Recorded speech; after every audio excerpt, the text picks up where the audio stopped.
Hey, welcome to the Daniel Clough podcast. I'm Daniel Clough, and on this podcast, I cover the power of building foundational health habits in your life.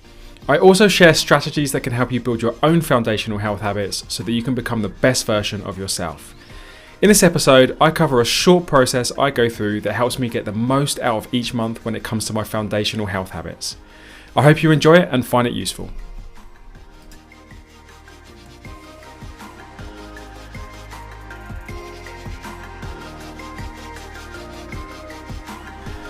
Hey, welcome to episode 4, and today I want to talk about the mid-month check-in.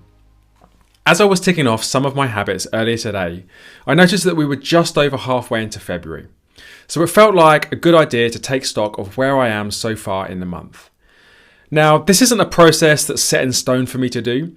It's just a check-in with myself that I tend to do naturally as I get about halfway, or I guess at the latest about 2/3 of the way into the month. It's super quick to do, and it usually only takes maybe 5 minutes or so. But for something that's so quick, it's actually a very powerful thing to do.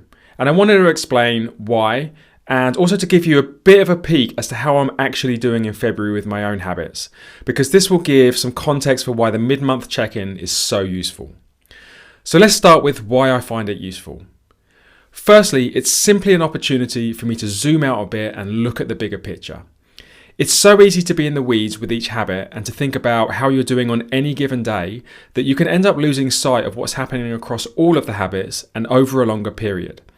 And when you look at the bigger picture in that way, you get a different type of awareness, and you tend to notice things happening and you see trends that you wouldn't have otherwise noticed. For example, let's say I've had a perfect run on a particular habit. Well, that's interesting to notice. I then end up asking myself what's been happening or what have I been doing that's happened to cause that perfect run. Clearly, I should do more of that. Or perhaps I've been struggling with a particular habit. I might have already lost a chance to reach 80% consistency for the month, or maybe I'm very close to losing that chance. And then I ask myself, is there anything I can spot that's causing me to struggle with that habit? And if so, how might I be able to learn from that so I can improve? And it's sort of this balance of being honed in on the day, but also taking a step back now and again that helps to keep me pushing forward and improving myself. And the second thing is a little bit more tactical. When you do this check-in around the middle of the month, it gives me the chance to make adjustments in real time, which can absolutely improve my final position at the end of the month. And it really does make a difference. I always end up getting clearer on where I need to be tighter or where I need to focus on for the rest of the month. And that always leads to a stronger final position for the month than had I not have done it. So the mid-month check-in is really about being able to see the bigger picture, but also to make improvements at a point in the month where it can actually make a difference. And with all of that being said, let's jump into where I am in February so far, because it will help give a little bit more context and make all of this a bit more tangible. So the first habit that I look at is no alcohol. It's always the one at the top of my sheet. And I won't spend any time on this habit because, as you would expect from somebody who doesn't drink and has been sober for 2.5 years now, it's a clean sweep of ticks, and I just don't expect that to change. So that's an easy one. The next habit that I look at is sleep.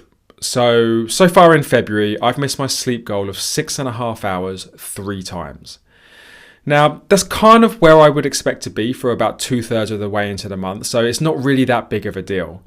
But I'm also reminded that sleep is one of the habits that I find the most difficult, and I can only afford a couple of misses from here if I'm to stay within 80% consistency for the month.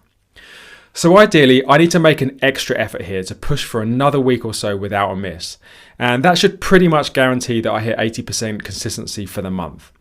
And as I start to think about that, my mind starts to go towards what's happening for the next week or so, just so I can try and get ahead of where I might risk missing my target. The next habit to look at is protein. And here I've only missed twice so far, so I'm well on track to hit 80% consistency for the month. And I tend to find hitting my protein goal very easy, so this habit doesn't really require much more thinking about at this point. And actually, the same goes for the next couple of habits. I'll skim over fasting and caffeine because I've only missed once on both of these. And each of these misses was an intentional choice. So I feel like I'm in a great place with both fasting and caffeine at the moment, and they don't really require me to think about anything between now and the end of the month. Next up is water. And this is where there's a little bit more thinking to be done. I've missed my goal of drinking 3 litres of water 3 times so far this month. Now, usually I wouldn't be too concerned about that given that we're, as I said before, 2/3 of the way into the month. However, water is a habit that I tend to leave way too late in the day, and one of my goals is to sort of try and smooth that out a bit. And it's a great reminder that I have to really prioritise getting more of my water in earlier in the day. And I've talked about my third strategy in the previous episode. And that's where I drink a litre in the first 30 minutes of waking up, a litre before midday, and then I finish with my last litre around 6 p.m. And when I stick to that way of doing things, it's just a much nicer and it's a safer way to hit my target of 3 litres of water for the day. And if I can do that for the rest of February, I'll definitely finish February in a strong place. Then I go on to look at my habit of 10k steps. And if I'm honest, as I look at my ticks and my crosses, I realise this one is in a dangerous place. I've missed 4 times so far this month, so I can only afford one more miss if I'm to hit my goal of 80% consistency for the month. Now, I've identified steps as one of my health habits that's still a bit of a work in progress. So given that, it's probably about where I would expect it to be for the month. But then on the flip side, I would really like to be in the green with this habit in February. So I need to push a little bit harder on this one for the rest of February. So what I do is I spend a little bit of time looking at what's happening for the rest of the month so I can start again to get ahead of where it might be more challenging to get my 10k steps in. And it's also a little reminder to myself that I will have the best chance at being successful with this habit if I can get as many steps in as I can earlier in the day. And I think even in February so far, my steps are sort of pushing towards the end of the day. So I've got to do a much better job of getting them in earlier on in the day. And then the eighth habit that I look at is whole foods. So whole foods is a new habit for me and it's still very, very early days. My daily target with this habit is to have whole foods be 80% of my calories for the day. However, because it's the first month that I'm tracking it, I'm not holding myself accountable to a hard result with it yet. For example, 80% consistency for the month like my other habits. What I'm more interested in is I want to see where my baseline is. And from there, I can start to set a first realistic goal with it and a strategy that can help me get there. And to give you an idea of how that baseline is forming so far in February, I've missed whole foods being 80% of my calories for the day 11 times. So that's under 50% consistency already for the month. And again, for now, this is just interesting to note. And it's an early sign, as I already knew, that this habit is going to take quite a long time to master. But for the time being, I'm just happy to see where I get to with it at the end of the month, and we'll go from there. And that's it. That's my mid-month check-in. Like I said before, it was very quick to do. It's 5 minutes. And as you can see, I've already got a couple of insights there that I can apply to the rest of February that's going to help me be more successful and will put me in a stronger position for the end of the month.